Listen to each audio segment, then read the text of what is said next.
புது மருமகள் குடும்பம் 10th பார்ட்.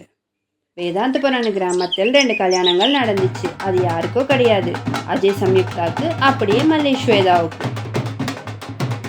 அவங்க சந்தோஷமாக அவங்க குடும்ப வாழ்க்கையை ஆரம்பிச்சிட்டாங்க. மாமியார் சகுந்தலா மருமகள் வந்தனால ரொம்ப சந்தோஷமாக இருப்பாங்க. சரியா 6 மாதம் முடிஞ்சிட்டு 6 மாதத்துக்கு அப்புறம் மருமகள் 2 பேரும் சண்டை கட்டிக்கிட்டே இருப்பாங்க. அந்த சண்டை நடக்கிற நேரத்துக்கு வரதராஜன், எதுக்குமா சண்டை கட்டிக்கிறீங்க, என்ன நடந்துச்சு அனு கேட்பார். எதுக்கு எடுத்தாலும் உங்கள் பெரிய மருமகள் தான் சண்டை கட்டிக்கிட்டே இருப்பா. இன்றைக்கி நான் சமையல் செய்ய மாட்டேன்னு சொன்னேன், அவ்வளோதான். அதுக்கு போய் சத்தமாக கத்திக்கிட்டே இருக்கிறா. நேற்று கூட இப்படி தான் சொல்லி படுத்திருக்கிறேன் மாமா, நான் என்ன செய்யறது? ஒரு ஆளாக நான் எவ்வளோ வேலை செய்யறது? அத்தை கூட வேலை செய்ய மாட்டேங்கிறாங்க. சரிம்மா, இனிமேல் உங்கள் அத்தை வேலை செய்கிறதுக்கு உதவி பண்ணுவாங்க, நீங்கள் சண்டை கட்டிக்காதீங்க அனு சொல்லுவார். அப்போ தான் மாமியார் அங்கே வந்து, நான் வேலை செய்யலைன்னா நீங்களும் செய்ய மாட்டீங்களா? இது நல்லா இல்லை. என்ன நல்லா இல்லை? நாங்கள் வர்றதுக்கு முன்னாடி நீங்களும் வேலை செஞ்சீங்கல்ல, இப்போ என்ன ஆச்சு வேலை செய்கிறதுக்கு? நீங்கள் வேலை செஞ்சு தான் ஆகணும், இல்லைன்னா நாங்களும் செய்ய மாட்டோம். அப்படியே 3 பேருக்கு பெரிய சண்டை நடந்துக்கிட்டே இருக்கும். ஆம்பளைங்க அதை பார்த்துக்கிட்டே இருப்பாங்க. அவங்க சமாதானம் செய்கிறதுக்கு முயற்சி பண்ணாலும் அவங்க கேட்க மாட்டாங்க. அப்போ வேத தெரியாமையே மாமியார்னு தள்ளி விட்டுருவா. அவங்க கீழே விழுந்துக்கிட்டு கத்திக்கிட்டே இருப்பாங்க.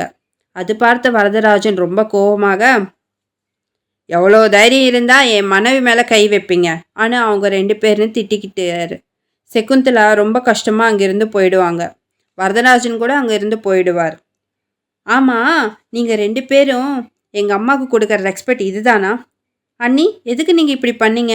நீங்கள் வெளியாளுங்க கிடையாது, இல்லை சொந்த அக்கா தங்கச்சிங்க தானே. நீங்கள் சண்டை கட்டிக்கிட்டு எங்கள் அம்மா நீ இப்படி பண்ணுறது சரி கிடையாது அனு சொல்லுவார். வேத சம்யுக்தா 2 பேரும் எதுவும் பேசாமல் அங்கேருந்து போயிடுவாங்க. இன்னும் அன்னைக்கு இரவு நேரம், என்னங்க, தவறெல்லாம் என்னால் தான் நடந்துச்சு. நான் தான் தேவையில்லாமல் சண்டை கட்டியிருக்கேன். அத்தாவுக்கு என் முகத்தை எப்படி காட்டுறது? எங்கள் அம்மா ரொம்ப நல்லவங்க, எங்கள் அம்மா பற்றி எனக்கு நல்லா தெரியும். நாளை போய் எங்கள் அம்மா கிட்ட மன்னிப்பு கேளு, அவங்க கூலாயிடுவாங்க. சரியான்னு சொல்லுவா. அங்கே மல்லேஷ் ஸ்வேதா அவங்க பேசிக்கிட்டே இருப்பாங்க. எங்கள் அம்மாவுக்கு சாரி சொன்னியா? நான் சொல்லலைங்க, அத்தான்னு பார்த்தா எனக்கு பயமாக இருக்குது. என்னால் பெரிய தவறே நடந்து போச்சு. எனக்கு அத்தாவோட முகத்தை பார்க்கவே பயமாக இருக்குது. நான் என்ன செய்யறது? டென்ஷன் படாத, நாளை போய் சாரி சொல்லு, எல்லாமே சரியாயிடும். அதுக்கு வேத சரியான்னு சொல்லுவா. அந்த நாள் முடிஞ்சிடும். அடுத்த நாள் காலையில் மருமகள் 2 பேரும் மாமியார்கிட்ட போய் மன்னிப்பு கேட்கணுன்னு நினைப்பாங்க. மாமியார் இன்னும் தூங்கிக்கிட்டே இருக்கிறனால உள்ளே போய் பார்ப்பாங்க. அவங்க தூங்கிக்கிட்டே இருப்பாங்க. அவங்க 2 பேரும் எவ்வளோ நேரம் கூப்பிட்டாலும் ஒரு பதிலும் கிடையாது. அது பார்த்து அவங்க ரொம்ப பதட்டப்படுவாங்க. இன்னும் சத்தம் போட்டுக்கிட்டு அவங்க கணவர்களை கூப்பிடுவாங்க. அவங்களும் பதட்டமாக அங்கே வருவாங்க. என்ன நடந்துச்சு ஆனால் சத்தமாக கேட்பாங்க. எதிரில் இருக்கிற அம்மாவனை காட்டிட்டு அவங்க எந்திரிக்க மாட்டேங்கிறாங்கன்னு சொல்லுவாங்க. அவங்களும் ரொம்ப பதட்டமாக அம்மாவனை எழுப்புறதுக்கு முயற்சி பண்ணுவாங்க. அவங்க எவ்வளோதான் கூப்பிட்டாலும் தூக்கத்தை நோண்டி எந்திரிக்க மாட்டாங்க. அஜய் மல்லேஷ் அவங்க 2 பேரும் பார்த்து, உங்களால தான் எங்கள் அம்மா இறந்துட்டாங்க. நீங்கள் பண்ண அவமானத்தினால்தான் இறந்துட்டாங்க. நீங்கள் சண்டை கட்டாமல் இருந்தால் எங்கள் அம்மா இப்படி ஆயிருக்காது. எங்கள் அம்மா எங்களுக்கு திரும்பி தர முடியுமா சொல்லுங்க. அதற்கு சம்யுக்தா, என்னால் தான் இதெல்லாம் நடந்துச்சு. இல்லை, என்னால் தான் இதெல்லாம் நடந்துச்சு. இதெல்லாம் எங்களால தான் நடந்துச்சு அனு அழுதுகிட்டே இருப்பாங்க. அத்தை, எங்களை மன்னிச்சிடுங்க. நீங்கள் இறந்து போகிறதுக்கு நாங்கள் தான் காரணம் ஆயிட்டோம் அனு ரொம்ப அழுதுகிட்டே இருப்பாங்க. நீங்கள் இப்போ அழுதுட்டா இறந்து போன எங்கள் அம்மா திரும்பி வருவாங்களா? நீங்கள் சண்டை கட்டிக்காம நல்லா இருந்திருந்தா இதெல்லாம் நடந்திருக்காது. அவங்க வேலை செய்யக்கூடாதுன்னு இல்லை, அவங்க உடம்பு சரியில்லாதனால ரெஸ்ட் எடுக்கிறாங்க. நீங்கள் வயசில் தானே இருக்கீங்க, நீங்கள் வேலை செஞ்சனால என்ன ஆகிடும் ஆன்னு அவர் சப்தமாக அழுதுகிட்டே இருப்பார். அப்போதான் வரதராஜன் அங்கே வருவார். அவங்களை பார்த்து, என்ன நடந்துச்சுடா அன்னு கேட்பார்.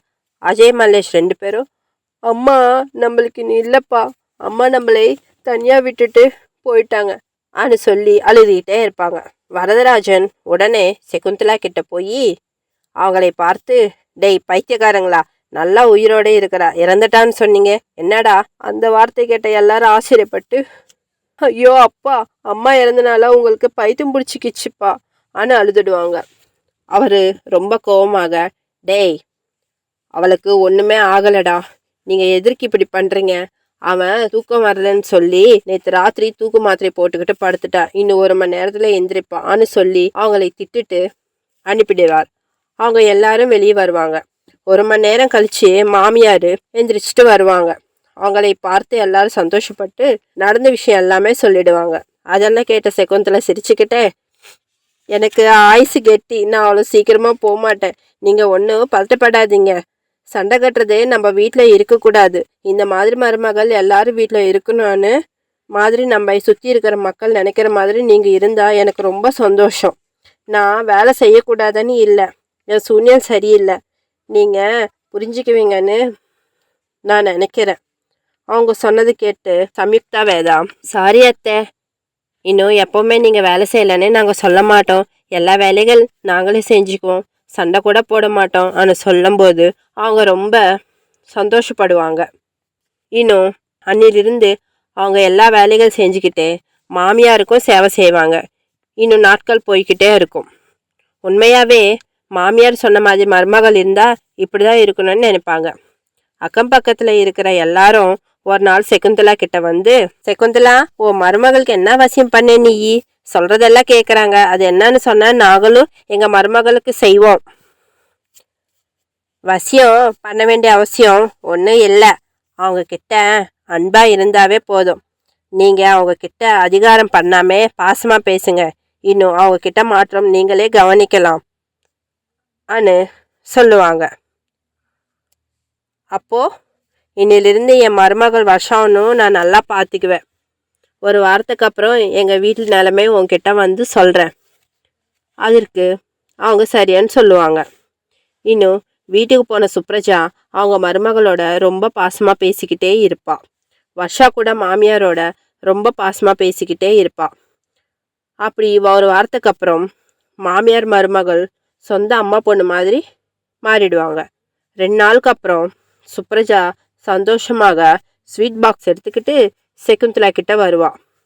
சகுந்தலா கிட்ட நடந்ததெல்லாம் சொல்லி ஸ்வீட் பாக்ஸ் கொடுத்துட்டு, உங்கள் புது மருமகள் குடும்பம் எவ்வளோ நல்லா போகுதோ அப்படியே என் குடும்பமும் நல்லா போகுது. எதுக்குன்னா இப்போ அவங்க என் மருமகள் கிடையாது, என் பொண்ணு ஆயிட்டா. இனிமேல் என்னை யார் கேட்டாலும் நான் இப்படி தான் சொல்லுவேன், உங்கள் மருமகள்னு மருமகளாக இல்லாமல் பொண்ணாக பார்த்துக்கோங்கன்னு. அது கேட்டு அவங்க ரொம்ப சந்தோஷப்படுவாங்க. அதெல்லாம் கேட்ட வேதா சம்யுக்தா ரொம்ப சந்தோஷப்படுவாங்க. இந்த மாதிரி நல்ல நல்ல வீடியோக்காக உங்களுக்கு வேணும்னா எங்கள் சேனல் லைக் பண்ணுங்கள், ஷேர் பண்ணுங்கள், சப்ஸ்கிரைப் பண்ணிக்கோங்க.